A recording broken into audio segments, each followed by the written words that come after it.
Hello and happy Sunday to everybody. Today we are in day 5 and we are going to talk about joy, fun, and also like how to bring more of that into our lives. So the mission today was to have fun, enjoy life, laugh, and the task was to fulfill a silly childhood dream. And why we are doing this is because children are experts in having fun, in being playful, and enjoying life to the fullest. And we all have been children, so we know how to do it. We might not be practicing this very often, but we for sure know how to do it. So let's talk about joy a little bit deeper. Joy is an emotion, and in simple terms, joy means that I want to live. It's a desire to live. And if we look to the at the etymology of the word enjoy, it means to create joy, to experience joy again. And interesting thing is, if you look into Google and try to understand the meaning of the word joy, you can also see that since the 1800s, the use of the word joy or rejoice has gone down 2 times almost. So the question for me, like I became really curious, is are we using other words or are we less joyful? So yeah, this I don't know the answer to be honest, but I don't think it's also very important in the context of today's task. Let's come back to having fun and taking the lead from children. So, like I said, children do not have any trouble having fun until they are conditioned out of it. And this is because they are completely focused on what is happening here and now. And this is the most important thing in their life. So they are watching us as grown-ups and they are kind of observing how to be a man, how to be a woman, how to be a mother, how to be a father, whatever other roles they are observing, and they are reenacting this in the play. So if we take a look to our own lives, as if we are just repeating everything that we have learned during the course of our lives.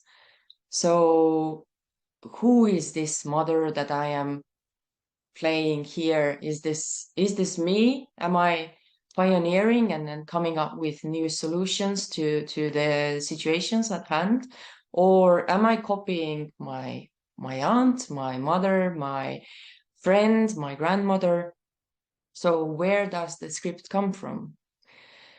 And to take this playful approach to life, it has also helped me a lot. So, for example, one of the situations which I can share is it's from autumn already.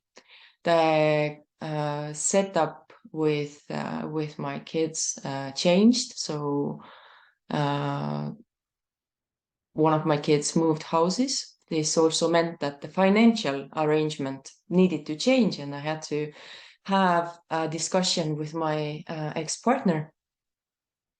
And financial discussions per se for me are not very easy topic to discuss. But this discussion I was approaching like consciously that, okay, let's look at it as if we are playing, and I want to keep playing. I don't want to play. I don't want to quit on my own terms or give up because I feel the other party is, so to speak, winning. So also in the context of today's task, one of the things which you can do is take out a board game. And I suggest that you take a board game which you are not very good at and observe yourself how you are playing this game. So are you playing to win, or are you playing not to lose? Meaning, are you giving up on your own terms? Are you complaining? Are you becoming angry or aggressive? Are you accusing that it's a stupid game? There is no strategy, it's just pure luck. Do you want to have a discount?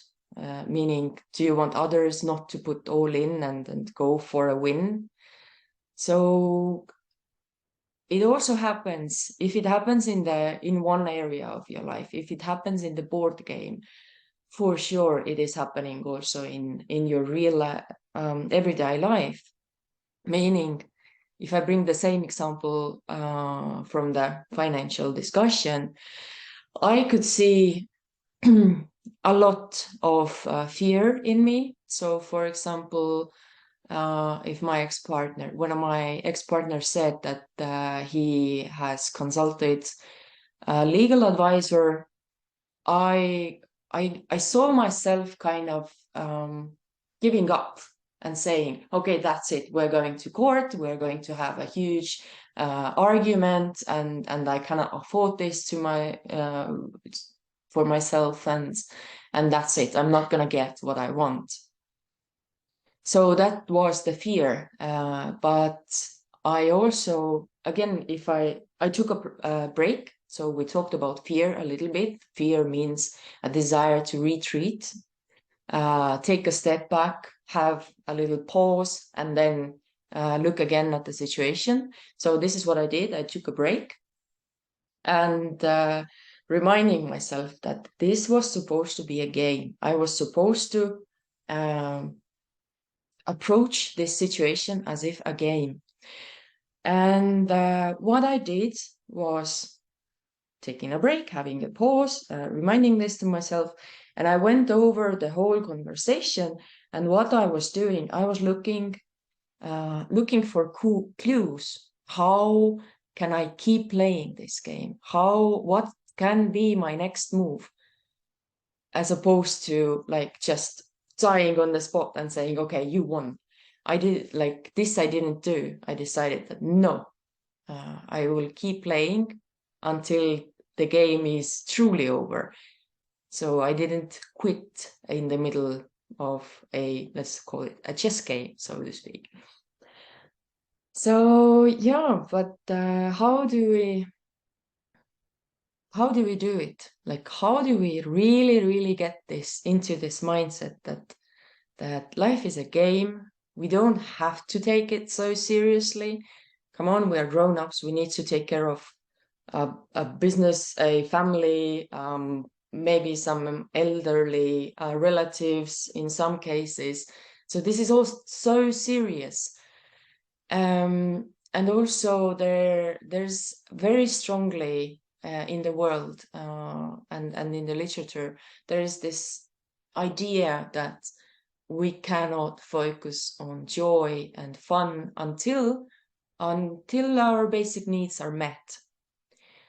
What this says to me is that taking care of ourselves or taking care of our basic needs, meaning cooking, keeping the house warm, etc., that this is not fun. This is all seriousness. We have to be super serious about it and have this grim determination that I am going to get my goals. if we look at kids, and especially if we look at girls, for example, they are playing house quite a lot. They are playing, cooking, and the same kind of lightness and joyfulness we can also bring into our own lives.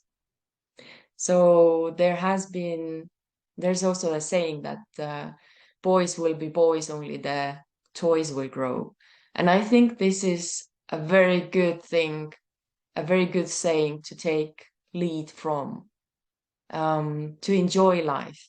Of course, there has to be some boundaries, there has to be balance, there has to be kind of this self-discipline and self-respect involved. I don't mean that we go just indulge in everything and all the joys of life, but we can enjoy more. So the if we are noticing that we are joyful, the tool how to handle joy is to celebrate. Just pause and celebrate. And this we can do. We can take a break. For example, I recently have gone into collecting dishes mode, and some of them more than others, but some of them really spark joy in me. I take the dish and I think like, oh wow, this is like super thing. I don't know how it works, but I'm like sparkled up. I can't stop speaking about the dish, or I'm just like completely in love with it. Um, and this is where I pause really, and I take this joy in and I celebrate. And this also means that I dedicate a special place for this dish, and I take care of it. And if I have a house full of things which do spark joy in me, then my life is also fulfilled much more with the things which spark joy in me, meaning that I'm naturally um, celebrating where I'm living, what I'm, what things am I owning, and also to go really, really deep. If we consider that joy is the desire to live, and if I wake up in the morning and open my eyes and I'm still alive, it means that I naturally have this joy in me. That the flow of life is joy. There is no magic to it. If you are alive, you are joyful. Now, just question is how much you are showing this to the world. So thank you. I hope you are having fun with your today's task, and see you again tomorrow.